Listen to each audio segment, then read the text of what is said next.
Good evening, folks. I hope we're doing well.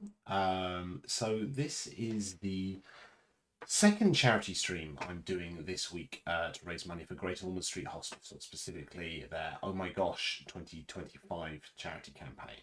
For those who don't know, Great Ormond Street Hospital is a fantastic children's hospital in London. Treats sick kids and treated me when I was 6 years old.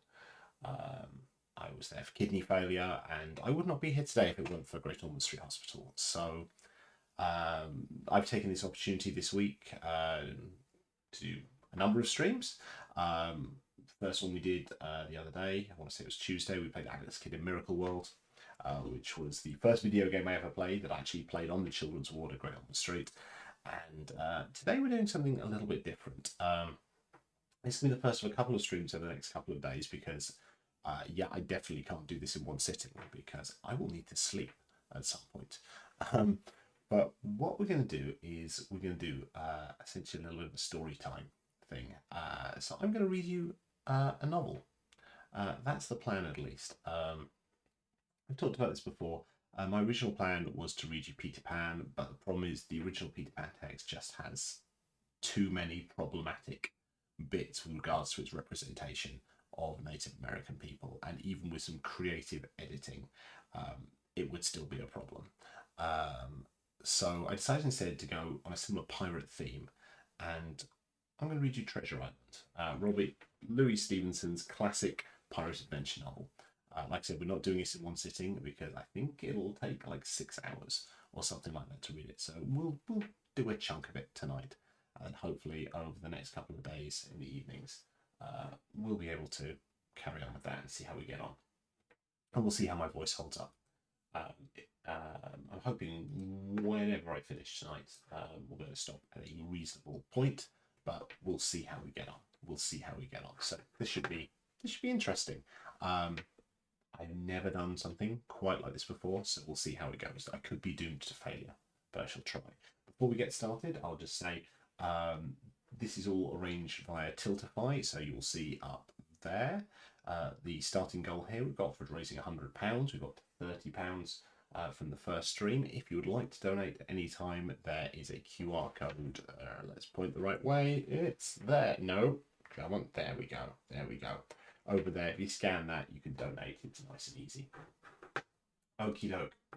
Right, I guess let's start this then. I'm reading it on screen. I do have a hard copy of it, which I was considering reading from, but essentially I was just literally worried about the text being too small. Also, you're going to see me staring down like that if I do that.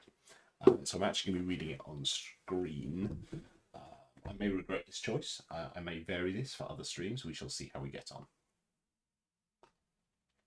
And I will, of course, have to take swigs of drinks during this. And I will apologise in advance if I get any pronunciation wrong. It's a little nerve-wracking reading live. And while I have read this book before, there will undoubtedly be the odd little bit I stumble on. I will try not to make too many mistakes. We'll see how we get on. Okay. So let's see how we do. All right. Just making this a suitable size so it's good enough for me to read. And let's get started then, shall we? Treasure Island by Robert Louis Stevenson. Part 1. The Old Buccaneer. Chapter 1. The Old Sea Dog at the Admiral Benbow. Squire Trelawney, Dr. Lucy, and the rest of these gentlemen having asked me to write down the whole particulars about Treasure Island, from the beginning to the end, keeping nothing back but the bearings of the island, and that only because there is still treasure not yet lifted, I take up my pen in the year of grace 1700 and so, and go back to the time when my father kept the Admiral Benbow Inn, and the brown old seaman with the sabre cut first took up his lodging under our roof. I remember him as if it were yesterday, as he came plodding to the inn door, his sea chest following behind him, and a hand barrow, a tall, strong, navy nut-brown man, his tarry pigtail falling over the shoulder of his soiled blue coat, his hands ragged and scarred, with black broken nails and the sabre cut across one cheek, a dirty, livid white. I remember him looking round the cove and whistling to himself as he did so, and then breaking out in that old sea song that he sang so often afterwards. 15 men on a dead man's chest, yo ho ho,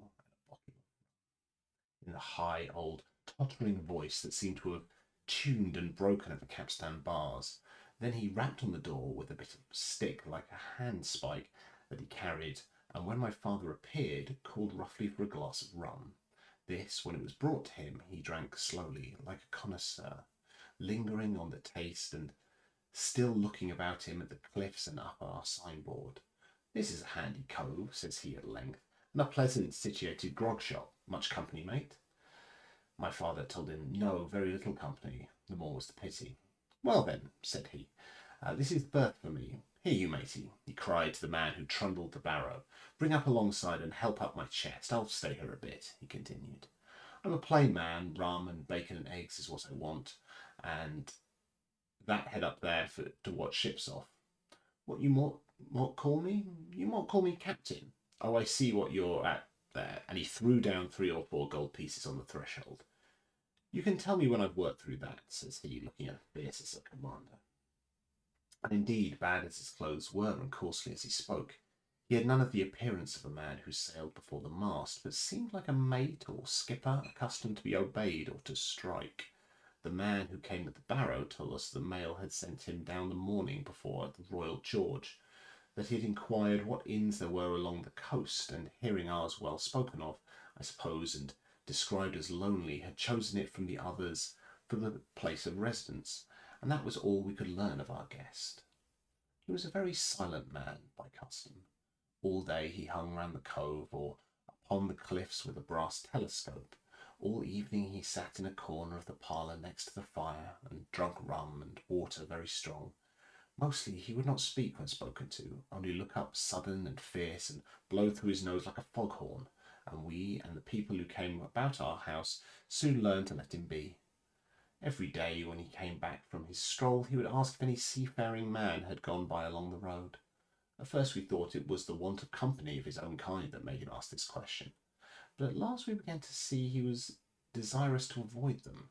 When a seaman did put up at the Admiral Benbow, as now and then some did, making by the coast for Bristol, he would look in at him through the curtained door before he entered the parlour, and he was always sure to be silent as a mouse when such was present.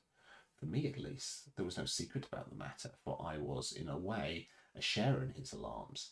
He had taken me aside one day and promised me a silver fourpenny on the first of every month if I would only keep my weather eye open for a seafaring man with one leg, and let him know the moment he appeared. Often enough, when the first of the month came around and I applied to him for my wage, he would only blow through his nose at me and stare me down, but before the week was out he was sure to think better of it, bring me my fourpenny piece, and repeat his orders to look out for the seafaring man with one leg. How that personage haunted my dreams, I need scarcely tell you. On stormy nights, when the wind shook in the 4 corners of the house and the surf roared along the cove and up the cliffs, I would see him in 1,000 forms and with 1,000 diabolical expressions. Now the leg would be cut off at the knee, now at the hip. Now he was a monstrous kind of creature who had never had but the one leg, and that in the middle of the body. To see him leap and run and pursue me over the hedge and ditch was the worst of nightmares. And altogether I paid pretty dear for my monthly fourpenny piece in the shape of these abominable fancies. And though I was terrified by the idea of the seafaring man with one leg, I was far less afraid of the captain himself than anybody else who knew him. There were nights when he took a deal more rum and water than his head would carry, and then he would sometimes sit and sing his wicked old wild sea songs, minding nobody, but sometimes he would call for glasses round and force all the trembling company to listen to his stories or bear a chorus to his singing. Often I have heard the house shaking with yo-ho-ho and a bottle of rum, all the neighbours joining in for dear life, with the fear of death upon them, and each singing louder than the others to avoid remark. For in the fits he was the most overriding companion ever known. He would slap his hand on the table for silence all round. He would fly up in a passion of anger at a question, or sometimes because none was put, and so he judged the company was not following his story. Nor would he allow anyone to leave the inn till he had drunk himself sleepy and reeled off to bed. His stories were what frightened people worst of all.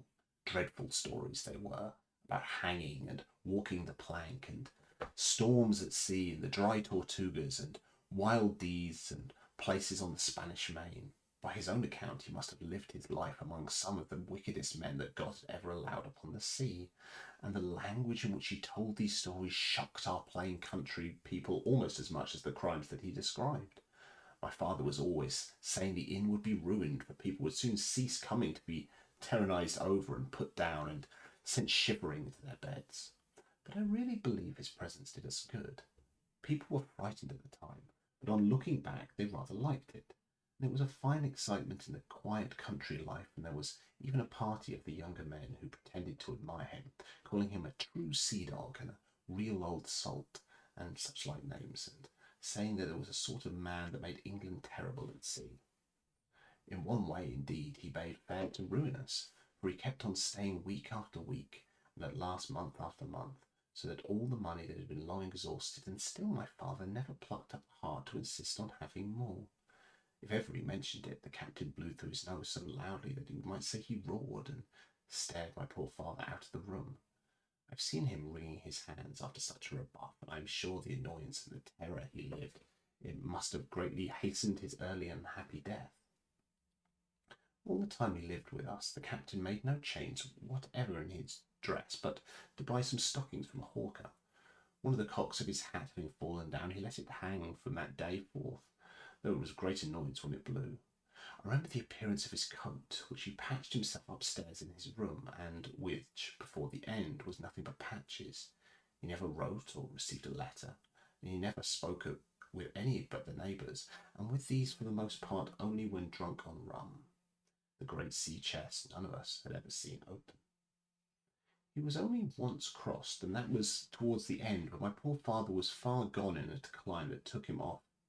Dr. Livesey came late one afternoon to see the patient, took a bit of dinner from my mother, and went into the parlour to smoke a pipe until his horse should come down from the hamlet, for we had no stabling at the Old Benbow. I followed him in. I remember observing the contrast, the neat, bright doctor with his powder as white as snow and his bright black eyes and pleasant manners made with cultish country folk, and above all, with that filthy, heavy, bleared scarecrow of a pirate of ours, sitting far gone in rum, with his arms on the table. Suddenly he, the captain that is, began to pipe up his eternal song, 15 men on a dead man's chest, yo-ho-ho, and a bottle of rum. Drink and the devil had done the rest, yo-ho-ho, and a bottle of rum. At first I had supposed the dead man's chest to be that identical big box of his upstairs in the front room, and the thought of it mingled in my nightmares with that of the one-legged seafaring man. But by this time we had all long ceased to pay any particular notice to the song. It was new that night, to nobody but Dr. Livesey, and on him I observed it did not produce an agreeable effect, for he looked up for a moment quite angrily before he went on with his talk to old Taylor, the gardener, on a new cure for rheumatics. In the meantime, the captain gradually brightened up at his own music, and at last flapped his hand upon the table before him in a way we all knew to mean silence. The voices stopped at once, all but Dr. Livesey's. He went on as if before speaking clear and kind of drawing briskly at his pipe between every word or two. The captain glared at him for a while, flapped his hand again, glared still harder, and at last broke out with a villainous low oath. Silence there between decks. Were you addressing me, sir? Says the doctor. And when the ruffian had told him with another oath that this was so, I have only one thing to say to you, sir, replies the doctor, that if you keep on drinking rum, the world will soon be quit of a very dirty scoundrel.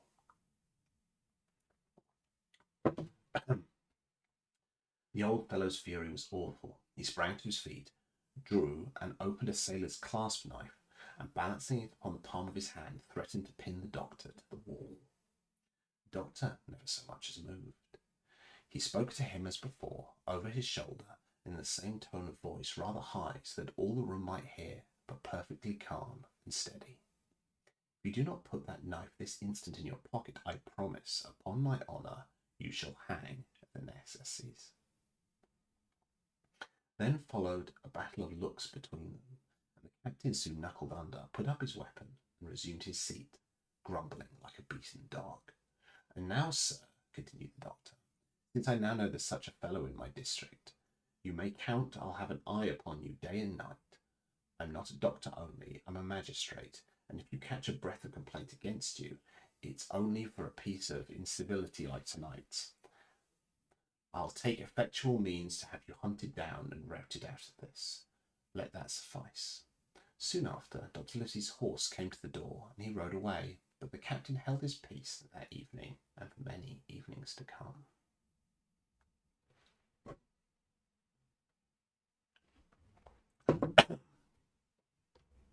Chapter 2. Black Dog appears and disappears. It was not very long after this that there occurred the first of the mysterious events that rid us at last of the captain, though not, as you will see, of his affairs. It was a bitter cold winter, with long, hard frosts and heavy gales, and it was plain from the first that my poor father was little likely to see the spring. He sank daily, and my mother and I had all the inn upon our hands, and were kept busy enough without paying much attention to our unpleasant guest. It was one January morning, very early, a pinching frosty morning, the cove all grey with hoarfrost, a ripple lapping soft on the stones, the sun still low, only touching the hilltops and shining far to seaward. The captain had risen earlier than usual and set out down the beach, his cutlass swinging under the broad skirts of the old blue coat, his brass telescope under his arm, his hat tilted back upon his head. I remember his breath hanging like smoke in his wake as he strode off, and the last sound I heard of him as he turned the big rock was a large snort of indignation, as though his mind was still running upon Dr. Livesey. Well, mother was upstairs with father, and I was laying the breakfast table against the captain's return, when the parlour door opened and a man stepped in on whom I had never set my eyes before. He was a pale, tallowy creature, wanting 2 fingers of the left hand, and though he wore a cutlass, he did not look much like a fighter. I had always my eye open for seafaring men with 1 leg or 2, and I remember this one puzzled me.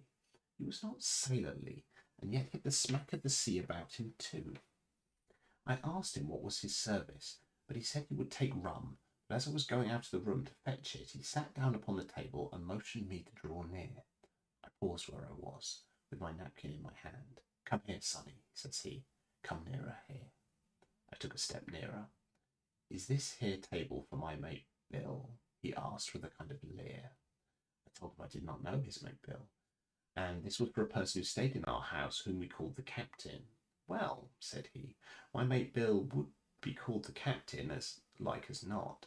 He has a cut on one cheek and a mighty pleasant way about him, particularly in drink, has my mate Bill. We'll put it, for argument like, that your captain has a cut on one cheek, and we'll put it, if you like, that that cheek's the right one. Ah, well, I told you. Now is my mate Bill in this here house?" I told him he was out walking. "Which way, sonny? Which way is he gone?" When I pointed out the rock, and told him how the captain was likely to return, and how soon, and answered a few other questions, "Ah," said he, "this'll be as good as drink to my mate Bill." The expression of his face as he said those words was not at all pleasant. I had my own reasons for thinking that the stranger was mistaken, even supposing he meant what he said. But it was no affair of mine, I thought.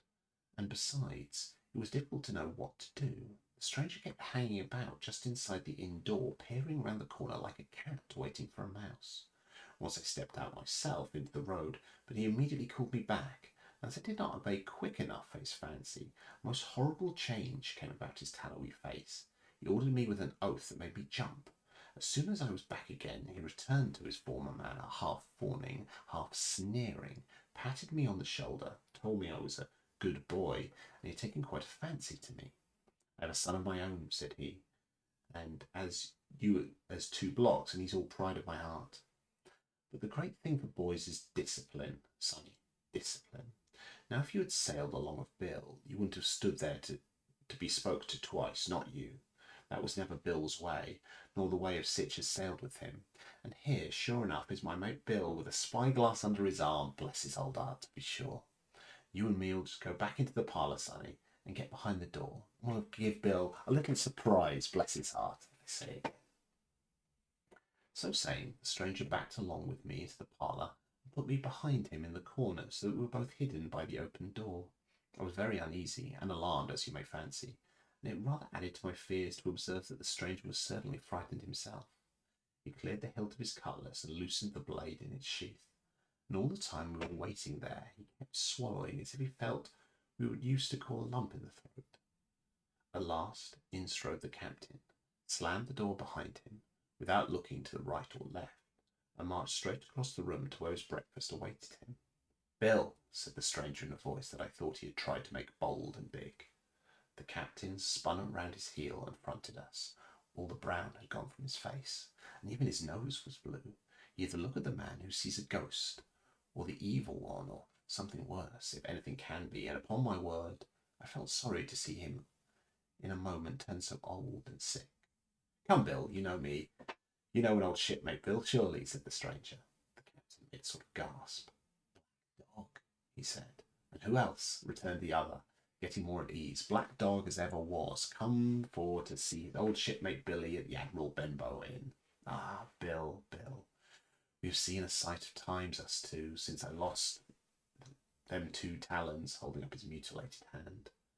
"Now, look here," said the captain. "You've run me down. Here I am. Well, then speak up. What is it?" "That's you, Bill," returned Sea Dog. "You're in the right of it, Billy. I've a glass of rum from this dear child, as I took such a liking to, and we'll sit down, if you please, and talk square like old shipmates." When I returned with the rum, they were seated on either side of the captain's breakfast table. Black Dog next to the door and sitting sideways so as to have one eye on his old shipmate and one, as I thought, on his retreat. He bade me go and leave the door wide open. "None of your keyholes for me, sonny," he said, and I left them together and retired into the bar. For as long time, though I certainly did my best to listen, I could hear nothing but a low gabbling, but at last voices began to grow higher, and I could pick up a word or two, mostly oaths, from the captain. "No, no, no, no, and an end to it," he cried once, and again. "If it comes to swinging, swing all, say I." Then, all of a sudden, there was a tremendous explosion of oaths and other noises. The chair and table went over in a lump, a clash of steel followed, and then a cry of pain. And the next instant I saw Black Dog in full flight, and the captain hotly pursuing, both with drawn cutlasses, and the former streaming blood from the left shoulder. Just at the door, the captain aimed at the fugitive one last tremendous cut, which would certainly have split him to the chine had it not been intercepted by our big signboard of the Admiral Benbow. You may see the notch on the lower side of the frame to this day. That blow was the last of the battle. Once upon the road, Black Dog, in spite of his wound, showed a wonderful clean pair of heels and disappeared over the edge of the hill in half a minute. The captain, for his part, stood staring at the signboard like a bewildered man. Then he passed his hand over his eyes several times, and at last he turned back into the house. "Jim," says he, "rum." And as he spoke, he reeled a little, and caught himself with one hand against the wall. "Are you hurt?" cried I. "Rum," he repeated. "I must get away from here. Rum, rum." I ran to fetch it, and was quite unsteadied by all that had fallen out, and I broke one glass and fouled the tap. And while I was still getting in my own way, I heard a loud fall in the parlour, and running in, beheld the captain lying full length upon the floor. At the same instant my mother, alarmed by the cries and fighting, came running downstairs to help me. Between us, we raised his head. He was breathing very loud and hard, but his eyes were closed and his face a horrible colour. "Dear, dearie me," cried my mother. "What a disgrace upon the house, and your poor father sick." In the meantime, we had no idea what to do with the captain, nor any other thought but that he had got his death hurt in the scuffle with the stranger. I got the rum, to be sure, and tried to put it down his throat, but his teeth were tightly shut and his jaws as strong as iron. It was happy relief for us when the door opened and Dr. Livesey came in on his visit to my father. "Oh, doctor," we cried, "what shall we do? Where is he wounded?" "Wounded? A fiddlestick end," said the doctor. "No more wounded than you or I. The man has had a stroke, as I warned him. Now, Mrs. Hawkins, just you run upstairs to your husband and tell him, if possible, nothing about it. For my part, I must do my best to save this fellow's trebly worthless life. Jim, you get me to a basin." When I got back with the basin, the doctor had ripped up the captain's sleeve and exposed his great sinewy arm. It was tattooed in several places. His luck, a fair wind, and Billy Bones, his fancy, were very neatly and clearly executed on the forearm. And up near the shoulder there was a sketch of a gallows and a man hanging from it, done, as I thought, with great spirit. Prophetic, said the doctor, touching the picture with his finger. And now, Master Billy Bones, if that be your name, we'll have a look at the colour of your blood. Jim, he said, are you afraid of blood? No, sir, said I. Well then, said he, you hold the basin. With that he took his lancet and opened the vein. A great deal of blood was taken before the captain opened his eyes and looked mistily about him. First he recognised the doctor with an unmistakable frown, then his glance fell upon me, and he looked relieved. But suddenly his colour changed, and he tried to raise himself, crying, Where's Black Dog? There isn't Black Dog here, said the doctor, except what you have on your own back. You have been drinking rum, you have had a stroke precisely as I told you, and I have just, very much against my own will, dragged you head foremost out of the grave. Now, Mr. Bones, that's not my name, he interrupted. Much I care, returned the doctor. It's the name of a buccaneer of my acquaintance, and I call you by it for the sake of shortness. What I have to say to you is this. 1 glass of rum won't kill you, but if you take one, you'll take another and another, and I stake my wig if you don't break off short, you'll die. Do you understand that? Die, and go to your own place, like the man in the Bible. Come now, make an effort. I'll help you to your bed for once. Between us, with much trouble, we managed to hoist him upstairs and laid him on his bed, where his head fell back on the pillow as if he were almost fainting. Now, mind you, said the doctor, I clear my conscience. The name of rum for you is death. And with that he went off to see my father, taking me with him by the arm. This is nothing, he said as soon as he had closed the door. I have drawn blood enough to keep him quiet a while. He should lie for a week where he is. That is the best thing for him and you. Another stroke would settle him.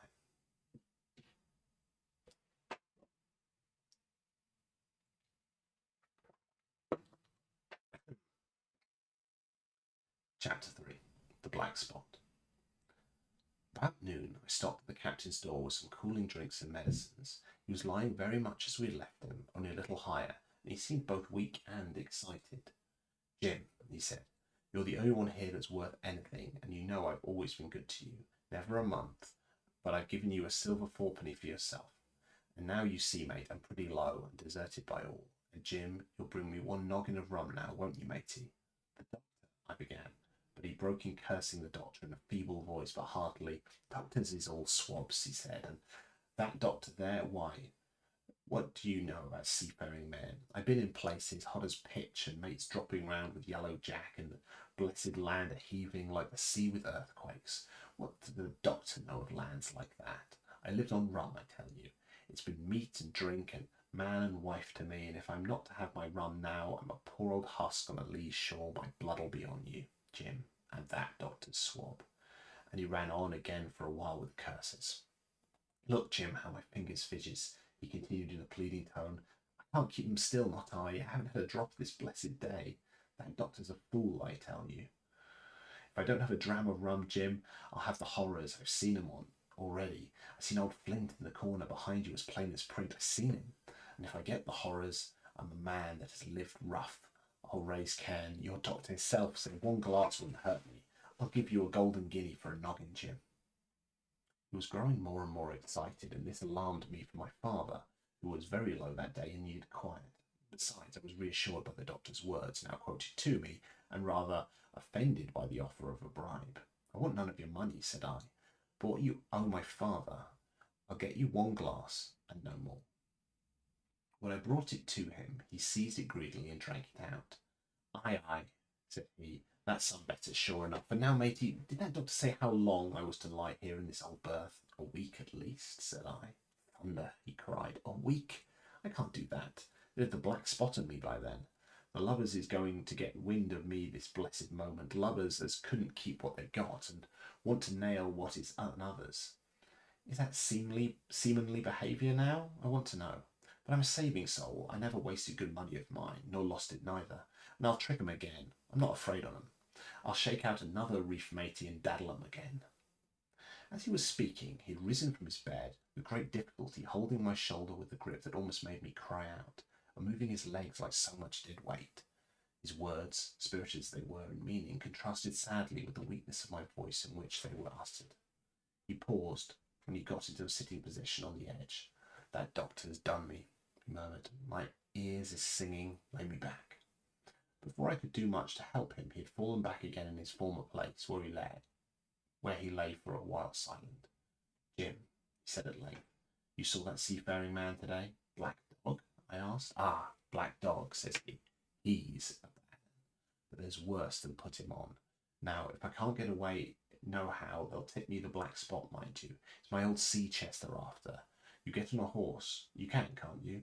Well then, you got on a horse and go to, well, yes, I will, to that eternal Dr. Swab and tell him to pipe all hands, magistrates and sich, and he'll lay him aboard at the Admiral Benbow. All old Flint's crew, man and boy, all of them that's left. I was first mate. I was old Flint's first mate. And I'm the only one who knows the place. He gave me to Savannah when he lay dying, like as if I was to now, you see. But you won't peach unless you get the black spot on me, or unless you see that Black Dog again, or a seafaring man with one leg, Jim. Him above all. Is the black spot, Captain? I asked. That's a summons, mate. I'll tell you if they get that, but you keep your weather eye open, Jim, and I'll share with you equals, upon my honour.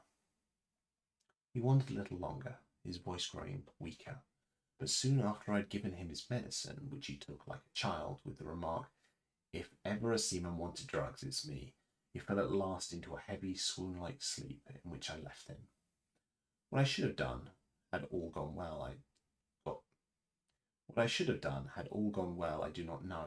Probably I should have told the whole story to the doctor, for I was in mortal fear lest the captain should repent of his confessions and make an end of me. But as things fell out, my poor father died quite suddenly that evening, which put all other matters on one side. Our natural distress, the visits of the neighbours, the arranging of the funeral, and all the work of the inn to be carried out in the meanwhile, kept me so busy that I had scarcely time to think of the captain, far less to be afraid of him. Got downstairs the next morning, to be sure, and had his meals as usual, though he ate little and had more, I am afraid, than his usual supply of rum, for he helped himself out of the bar, scowling and blowing it through his nose, and no one dared to cross him. On the night before the funeral he was as drunk as ever, and it was shocking in that house of mourning to hear him singing away his ugly old sea song, but weak as he was, we were all in fear of the death for him. The doctor was suddenly taken up with the case many miles away, and was never near the house after my father's death. I have said the captain was weak, and indeed he seemed rather to grow weaker than regain his strength. He clambered up and down stairs, and went from the parlour to the bar and back again, and sometimes put his nose out the door to smell the sea, holding on to the walls as he went for support, and breathing hard and fast like a man on a steep mountain. He never particularly addressed me, and it's my belief that he had good as forgotten his confidences, but his temper was more flighty, and, allowing for his bodily weakness, more violent than ever. In an alarming way now, when he was drunk, of drawing his cutlass and laying it bare before him on the table. But with all that, he minded people less, and seemed shut up in his own thoughts, and rather wandering. Once, for instance, to our extreme wonder, he piped up to a different air, a kind of country love song that he must have learned in his youth before he had begun to follow the sea.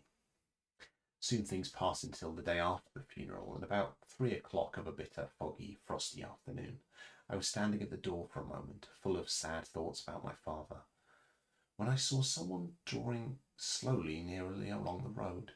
He was plainly blind, for he tapped before him with a stick, and wore a great green shade over his eyes and nose. He was hunched, as if with age or weakness, and wore a huge old tattered sea cloak with a hood that made him appear positively deformed. I never saw in my life a more dreadful looking figure. He stopped a little from the inn, and raised his voice in an old sing-song, addressed the air in front of him. Will any kind friend inform a poor old man who has lost the precious sight of his eyes in the gracious defence of his native country, England, and God bless King George, and where in that part of this country he may be now? You are at the Admiral Benbow, Black Hill Cove, my good man, said I. I hear a voice, he said, a young voice. Will you give me your hand, my kind young friend, and lead me in? I held out my hand, and horrible, soft-spoken, eyeless creature gripped in a moment like a vice. I was so much startled that I struggled to withdraw, and the blind man pulled me close to him with a single action of his arm. Now, boy, he said, take me in to the captain. Sir, said I, upon my word I dare not. Oh, he sneered, that's it, take me in straight, or I'll break your arm. And he gave it, as he spoke, a wrench that made me cry out. Sir, said I, It is for yourself, I mean. The captain is not what he used to be. He sits with a drawn cutlass. Another gentleman, come now, March, interrupted he. And I never heard a voice so cruel and cold and ugly as that blind man's. He cowed me more than the pain, and I began to obey him at once, walking straight in at that door and towards the parlour where our sick old buccaneer was sitting dazed with rum. The blind man clung close to me, holding me in one iron fist and leaning almost more of his weight on me than I could carry. Lead me straight up to him, and when I'm in view, cry out, "Here's a friend for you, Bill, and if you don't, I'll do this." And with that he gave me a twitch, and I thought it would make me faint. Between this and that, I was so utterly terrified of the blind beggar that I forgot my terror of the captain, and as I opened the parlour door, cried out the words he'd ordered in a trembling voice. The poor captain raised his eyes, and at one look the rum went out of him and left him staring sober. The expression of his face was not so much of terror as of mortal sickness. He made a movement to rise, but I do not believe he had enough force left in his body. "Now, Bill, sit where you are," said the beggar. "If I can't see, I can hear a finger stirring. Business is business. Hold out your left hand, boy." Taking his left hand by the wrist and bring it near to my right. We both obeyed him to the letter. I saw him pass something from the hollow of his hand that held his stick into the palm of the captain's, which closed upon it instantly. "And now that's done," said the blind man. At the words he suddenly left hold of me, and with incredible accuracy and nimbleness skipped out of the parlour and into the road, where, as I stood motionless, I could hear his stick going tap, tap, tapping into the distance. It was some time before either I or the captain seemed to gather our senses, but at length, and about at the same time, I released his wrist, which I was still holding, and he drew in his hand and looked sharply into the palm. "10 o'clock," he cried. "6 hours will do them yet," and he sprang to his feet. Even as he did so, he reeled, put his hand to his throat, stood swaying for a moment, and then, with a peculiar sound, fell from his whole height face foremost to the floor. I ran to him at once, calling to my mother, but haste was all in vain. The captain had been struck dead by thunderly apoplexy. It is a curious thing to understand, for I had certainly never liked the man, though of late I began to pity him, for as soon as I saw that he was dead, I burst into floods of tears. It was the second death I had known, and the sorrow of the first was still fresh on my heart.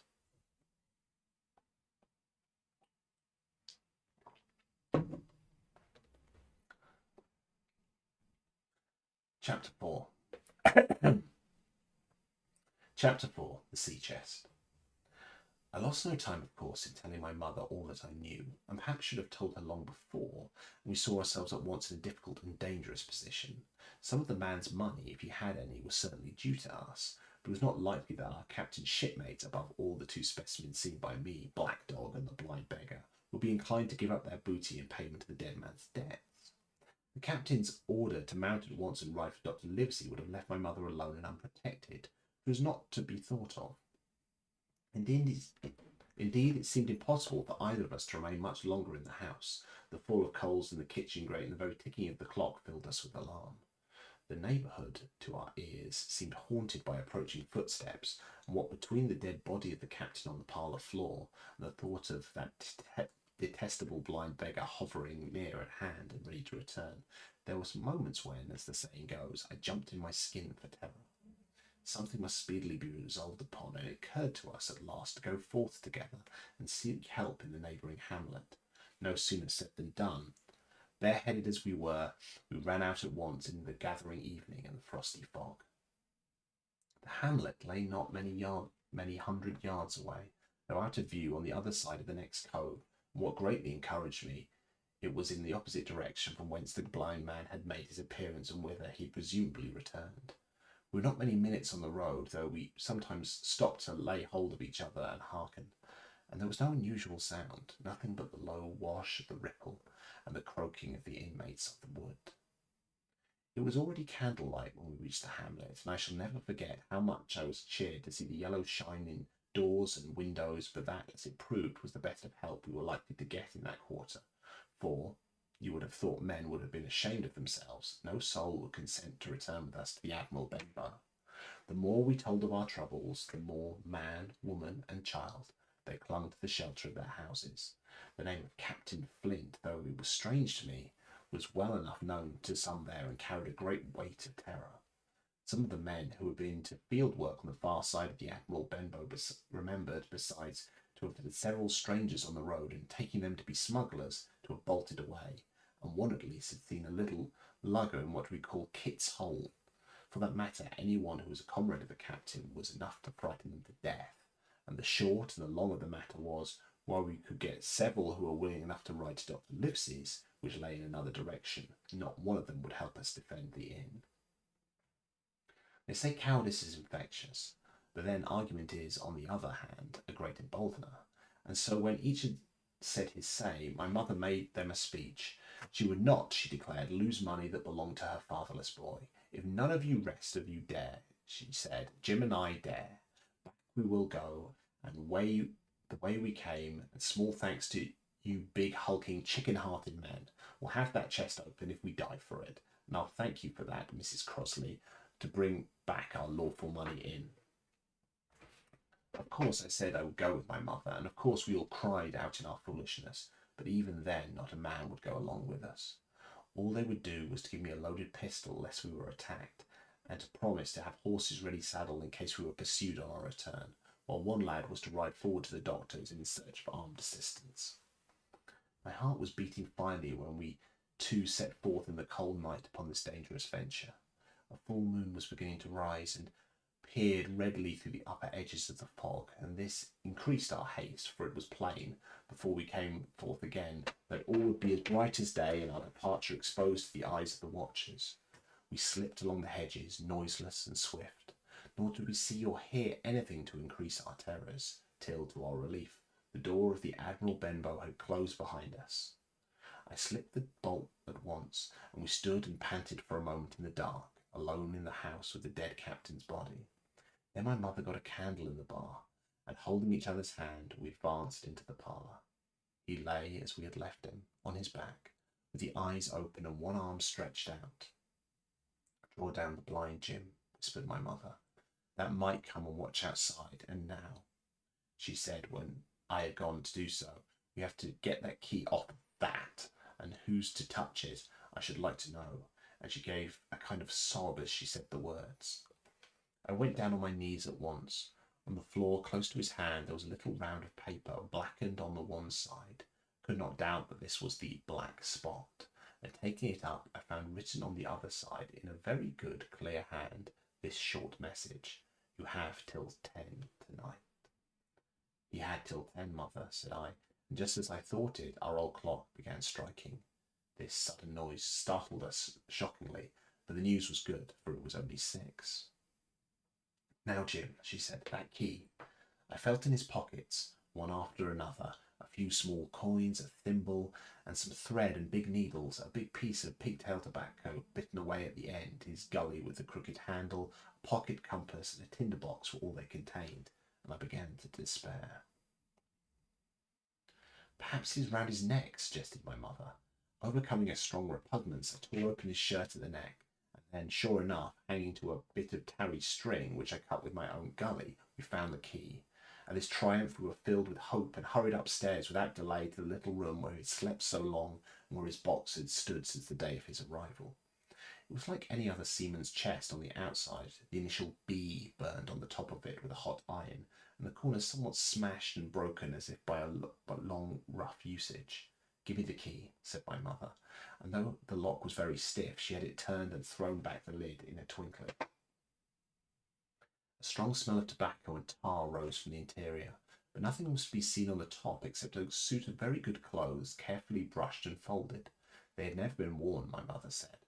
Under that miscellany began a quadrant, a tin cannikin, several sticks of tobacco, 2 brace of very handsome pistols, a piece of bar silver, an old Spanish watch, and some other trinkets of little value and mostly of foreign make, a pair of compasses mounted with brass, and 5 or 6 curious West Indian shells. I've often wondered since why he would have carried about those shells with him in his wandering, guilty and hunted life. In the meantime we had found nothing of any value but the silver and the trinkets, and neither of these were in our way. Underneath there was an old boat cloak, whitened with sea salt of many a harbour bar. My mother pulled it up with impatience, and there lay before us the last things in the chest: a bundle tied up in oilcloth and looking like papers, and a canvas bag that gave forth at a touch the jingle of gold. "I'll show these rogues that I'm an honest woman," said my mother. "I'll have my dues, and not a farthing over. Hold Mrs. Crosley's bag," and she began to count over the amount of the captain's score from the sailor's bag into the one that I was holding.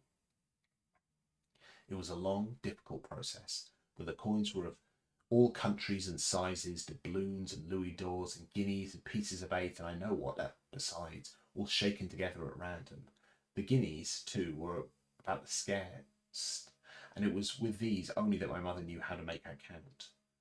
When we were about halfway through, I suddenly put my hand upon her arm, for I heard in the silent frosty air a sound that brought my heart into my mouth, the tapping of the blind man's stick upon the frozen road. It drew nearer and nearer, while we were sat holding our breath. Then it struck sharp on the inn door, and when we could hear the handle being turned and the bolt rattling as the wretched being tried to enter. And then there was a long time of silence both within and without. And at last the tapping recommenced, and to our indescribable joy and gratitude, died slowly away again until it ceased to be heard. "Mother," said I, "take the whole and let's be going," for I was sure the bolted door would have seemed suspicious and would bring the whole hornet's nest about our ears.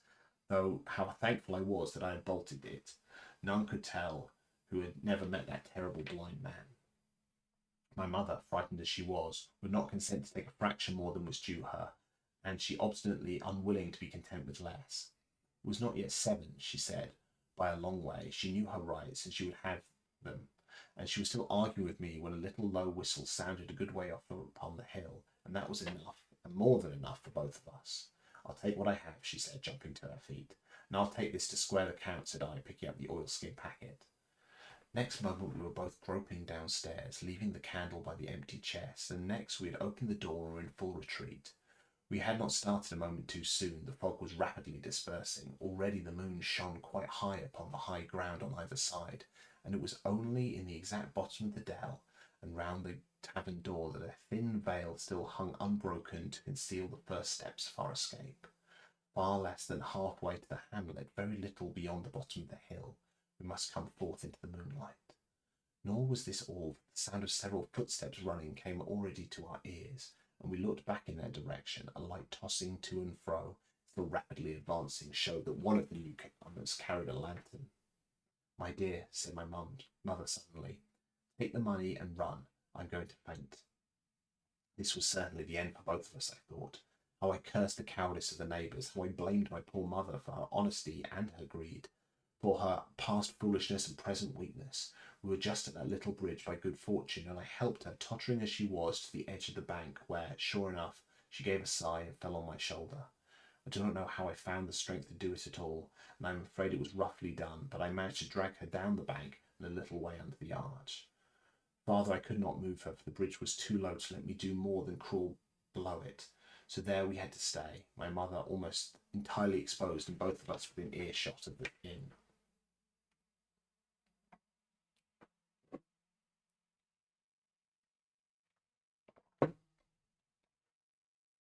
Chapter 5. The Last of the Blind Man. My curiosity, in a sense, was stronger than my fear, for I could not remain where I was, but crept back to the bank again, whence, sheltering my head behind a bush of a broom, I might command the road before our door. I was scarcely in position ere my enemies began to arrive, 7 or 8 of them, running hard, their feet beating out of time along the road, and the man with the lantern some paces in front. 3 men ran together, hand in hand, and I made out, even through the mist, that the middle man of the trio was the blind beggar. The next moment his voice showed me that I was right. "Down with the door," he cried. "Aye, aye, sir," answered 2 of the 3, and a rush was made upon the Admiral Benbow, the lantern bearer following, and then I could see them pause, and his speeches passed in a lower key, as if they were surprised to find the door open.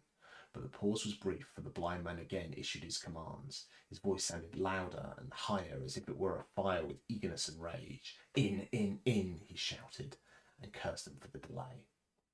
4 or 5 of them obeyed at once. 2 remained on the road with the formidable beggar. There was a pause, then a cry of surprise, then a voice shouting from the house, "Bill's dead." But the blind man swore at them again for their delay.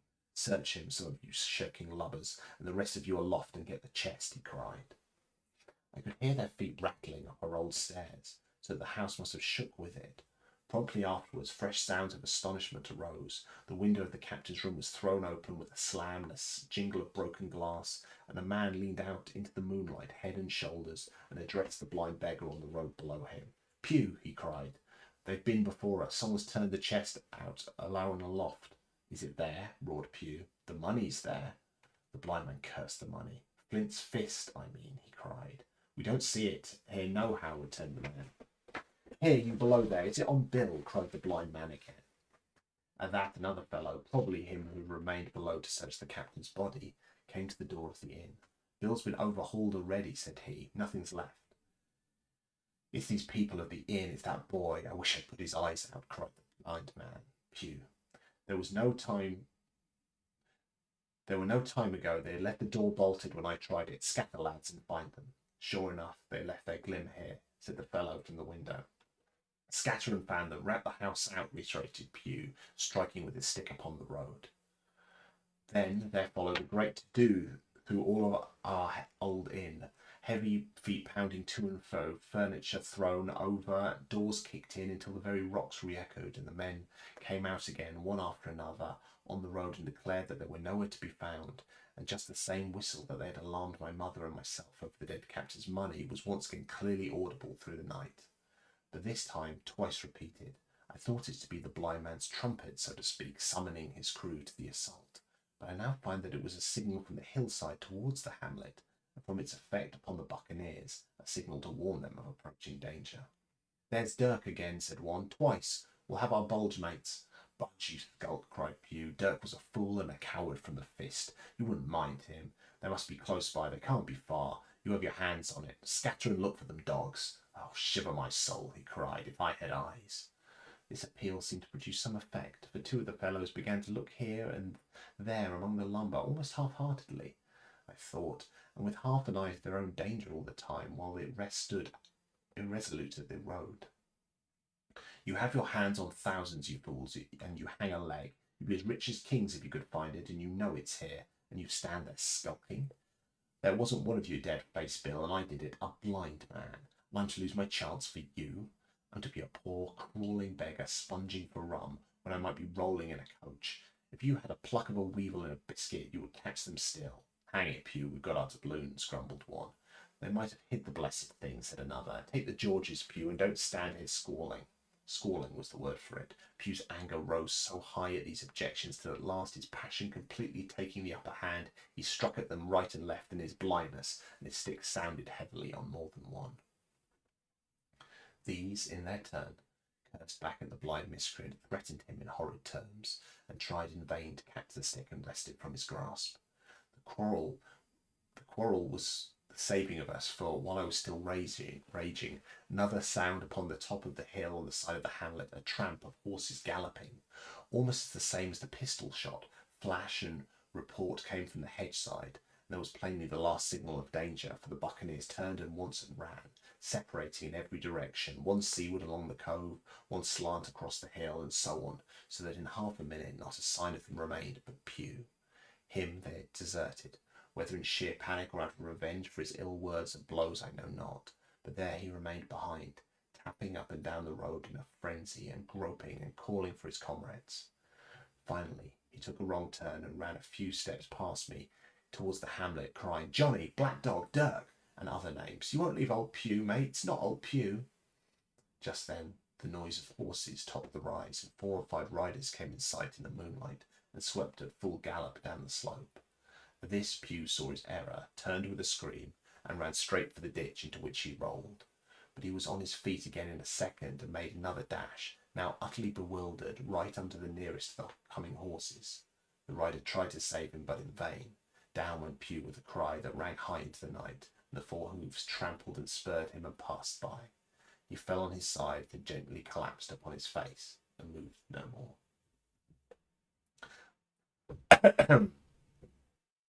I leapt to my feet and hailed the riders. They were pulling up, at any rate, horrified at the accident, and I saw soon what they were. One tailing out behind the rest was a lad that had gone from the hamlet to Dr. Livesey's. The rest were revenue officers whom had met on the way, and with whom he had had the intelligence to return at once. Some news of the lugger in the Kit's Hole had made its way to the supervisor Dance and set him forth into the night in our direction, and to that circumstance my mother and I owed our preservation from death. Pugh was dead, stone dead. As for my mother, when we carried her up to the hamlet, a little cold water and salts, and that soon brought her back again, and she was none the worse for the terror, though she still continued to deplore the balance of the money. In the meantime, the supervisor rode on as fast as he could to Kit's Hole, but his men had to dismount and grope down the dingle, leading and sometimes supporting their horses, and in continual fear of ambushes, so it was no great matter for surprise that when they got to the hole, the lugger was already under way, though still close in. He hailed her. A voice replied, telling him to keep out of the moonlight so he would get some lead in them. And at the same time, a bullet whistled close to his arm. Soon after, the lugger doubled the point and disappeared. Mr. Dance stood there, as he said, like a fish out of water, and all he could do was to dispatch a man to warn the cutter. And that, he said, is just about as good as nothing. They've got off clean, and there's an end. Only, he said, I'm glad I tread on Master Pugh's coins, for by the time he heard my story, I went back with him to the Admiral Benbow, and you cannot imagine a house in such a smash. The very clock had been thrown down by these fellows in their furious hunt after my mother and myself, and though nothing had actually been taken away except the captain's money bag and a little silver from the till, I could see at once that we were ruined. Mr. Dance could make nothing of the scene. They got the money, you say? Well then, Hawkins, what in fortune were they after? More money, I suppose? No, sir, not money, I think, replied I. In fact, sir, I believe I have the thing in my breast pocket, and to tell you the truth, I should quite like to put it in safety. To be sure, boy, quite right, said he. I'll take it if you like. I thought perhaps Dr. Livesey, I began. Perfectly right, he interrupted very cheerily. Perfectly right, a gentleman and a magistrate. And now I come to think of it, I might as well ride round there myself and report to him or Squire. Master Pugh's dead. When all's done, not that I regret it, but he's dead, you see, and people will make it out against an officer of His Majesty's revenue if make it out they can. Now, I'll tell you, Hawkins, if you like, I'll take you along. I thanked him heartily for the offer, and we walked back to the hamlet where the horses were. By the time I told my mother of my purpose, they were all in the saddle. Dogger, said Mr. Dance, you have a good horse. Take up this lad behind you. As soon as I was mounted, holding on to Dogger's belt, the supervisor gave the word, and the party struck out at the bouncing trot on the road to Dr. Livesey's house.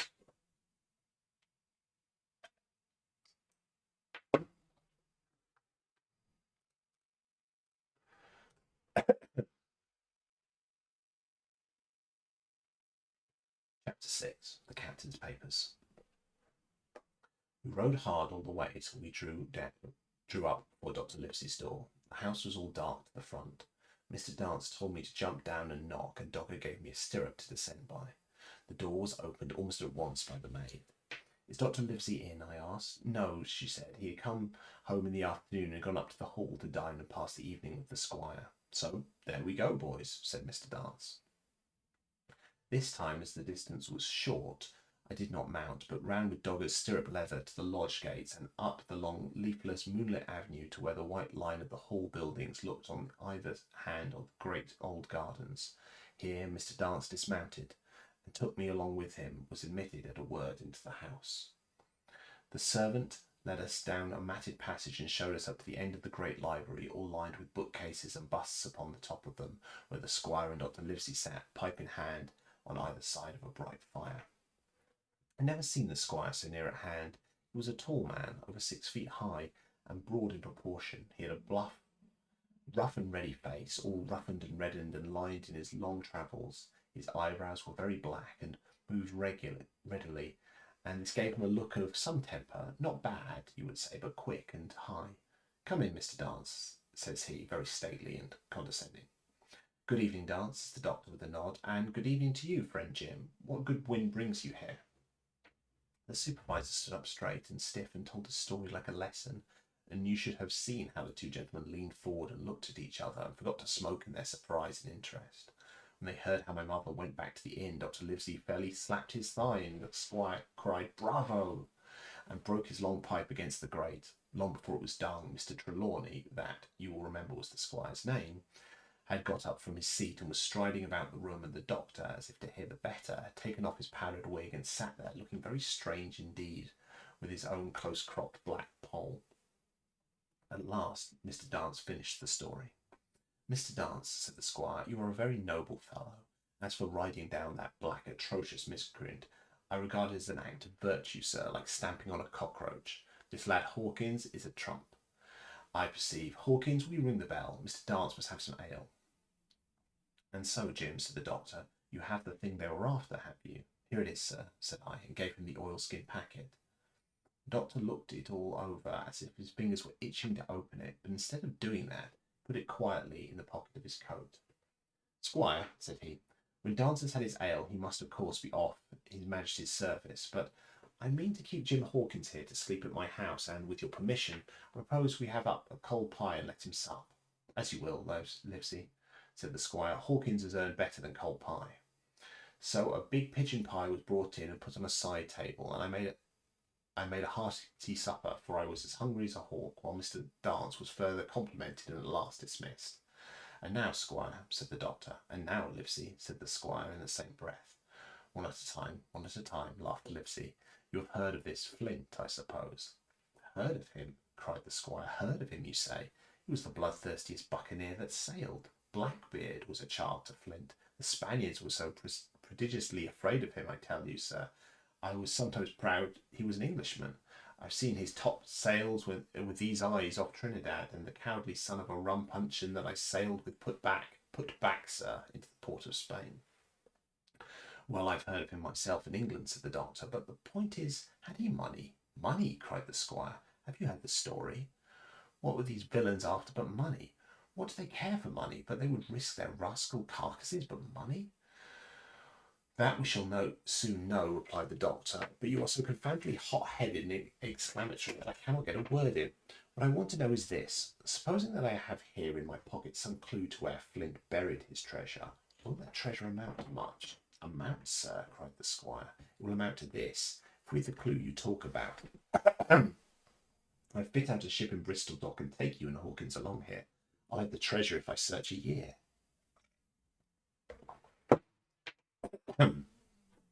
"Very well," said the doctor. "Now then, if Jim is agreeable, we'll open the packet," and he laid it before him on the table. The bundle was sewn together, and the doctor had to get out his instrument case and cut the stitches with his medical scissors. It contained two things, a book and a sealed paper. "First of all, we'll try the book," observed the doctor. The squire and I were both peering over his shoulder as he opened it, for Dr. Livesey had kindly motioned to come round from the side table where I had been eating to enjoy the sport of the search. On the first page there were only some scraps of writing, such as a man with a pen in his hand might make for idleness or practice. One was the same as the tattoo mark, "Billy Bones his fancy," and then there was "Mr. W. Bones, mate, no more rum, off Palm Key he got it," and some other snatches, mostly single words and unintelligible. I could not help wondering who it was who had got it, and what it was that he got. The knife in his back, as like as not. "Not much instruction there," said Dr. Livesey, and he passed on. The next 10 or 12 pages were filled with curious series of entries. There was a date at one end of the line, and at the other a sum of money, as if common account books, but instead of explanatory writing, only a varying number of crosses between the two. On the 12th of June, 1745, for instance, a sum of £70 had plainly become due to someone, and there was nothing but 6 crosses to explain the cause. In a few cases, to be sure, there was the name of a place that would be added as off Caracas, and mere entry of latitude and longitude as 62 degrees, 17, 20, 19 degrees, 2, 40. The record lasted over nearly 20 years, the amount of separate entries growing larger as time went on. At the end, a grand total had been made out after 5 or 6 wrong additions, and these words appended: "Bones his pile." "I can't make head or tail of this," said Dr. Livesey. "The thing is as clear as noonday," cried the squire. "This is the black-hearted hound's account book. These crosses stand for the name of ships or towns that they sank or plundered. These sums are the scoundrel's share, and where he feared an ambiguity, you see he added something clearer. Off Caracas now, you see there was some unhappy vessel boarded off that coast. God help the poor souls that manned her. Coral long ago." Right, said the doctor. See what it is to be a traveller. Right, and the amounts increase, you see, as he rose in rank.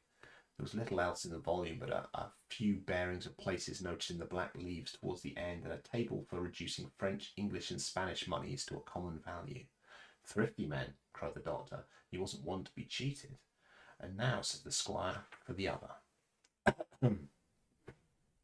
The paper had been sealed in several places with a thimble by way of a seal, the very thimble, perhaps, that I had found in the captain's pocket. The doctor opened the seals with great care, and there fell out the map of an island, with latitude and longitude, soundings, names of hills and bays and inlets, and every particular that would be needed to bring a shape into safe anchorage upon its shores. It was about 9 miles long and 5 across, shaped, you might say, like a fat dragon standing up, and had 2 fine landlocked harbours and a hill in the centre marked the Spyglass. There were several editions of a later date, and above all 3 crosses of red ink, 2 on the north part of the island, 1 in the southwest, and besides this last in the same red ink, and in a small neat hand, very different from the captain's tottery characters, these words, "Bulk of treasure here." Over the back of the same hand had written this further information: "Tall tree, spyglass shoulder, bearing a point of the north of north-northeast. Skeleton Island, east-southeast and by east. 10 feet. The bar silver is in the north cache, and you can find it by the tread of the east hummock.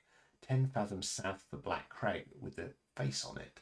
The arms are easily found in the sand hill, north point of North Inlet Cape, and bearing east and north and quarter north. J.F." That was all, but brief as it was, and to me incomprehensible, it filled the squire and Dr. Livesey with delight. "Livesey," said the squire, "you will give up this wretched practice at once. Tomorrow I start for Bristol. In 3 weeks' time, 3 weeks, 2 weeks, 10 days, you'll have the best ship, sir, and the choicest crew in England. Hawkins shall come as a cabin boy. You'll make a famous cabin boy, Hawkins. You, Livesey, a ship's doctor. I am admiral. We'll take Redruth, Joyce, and Hunter. We'll have favourable winds, a quick passage, and not the least difficulty in finding the spot, and money to eat, to roll in and play duck and drake with ever after." "Trelawney," said the doctor, "I'll go with you, and I'll go bail for it. So will Jim, and be credit to the undertaking. There's only one man I'm afraid of." "Who's that?" cried the squire. "Name the dog, sir." "You," replied the doctor, "for you cannot hold your tongue. You're not the only men who know of this paper. Those fellows who attacked the inn tonight, bold, desperate blades for sure, and the rest who stayed aboard that lugger, and more, I dare say, not far off, are, one and all, through thick and thin, bound that they'll get that money. We must none of us go alone till we get to sea. Jim and I shall stick together in the meanwhile. You'll take Joyce and Hunter when you ride to Bristol, and from first to last not one of us must breathe a word of what we found." "Livesey," returned the squire, "you are always in the right, and I'll be silent as the grave." Okay, that takes us to the end of part 1 of Treasure Island, and I think that is a perfect place to stop for tonight. Thank you very much if you've come along for this. I really do appreciate it. I think if we can, we will raid out, and we'll see who is about. If we can, I think we'll go to Painting Pirate, but it depends what his raid settings are set to. So let's have a look and see if we can do that. If you have enjoyed this, I will be carrying on to do this over the next couple of days. I don't know if I'll finish by Sunday night. If I don't, I'll carry on until I do, because I'm really enjoying this, and it's all good money for Great Ormond Street Hospital as we go through it. If you would like to donate, please just follow the QR code in the bottom right-hand corner of screen. That will take you to the donations. Anything you're able to give would be absolutely wonderful. On a personal note, if you could please follow me here on Twitch and YouTube. I'm DC Bradshaw on both. You can find me on social media at dcbradshaw.com, on Blue Sky, and at DC Bradshaw on Threads. If you do have even more spare money to give away, I do have a Ko-Fi. It's ko-fi.com/DC Bradshaw. You'll find it down there. But if you do have spare money, I would much prefer for this week that you choose to give it to Great Ormond Street Hospital instead. Okie doke. I can't promise when we'll do our next one of these. It may well be tomorrow evening. It may not. It depends largely on how busy I am, whether my daughter goes to sleep on time, and how my voice is doing, because I'm a little bit croaky after doing all that reading. So let's see if we can do a raid across painting pirate, because I feel that would be somewhat appropriate if we did. And then I will wish you adieu. So I think we can do a little raid across to Painted Pirate, which is brilliant. Okie doke. Right. So we'll go across in just a second. If you're watching on YouTube, I think you'll just get my end screen. That's all there is to it. Take care, and hopefully we will resume this tomorrow. All right. Good night. Bye.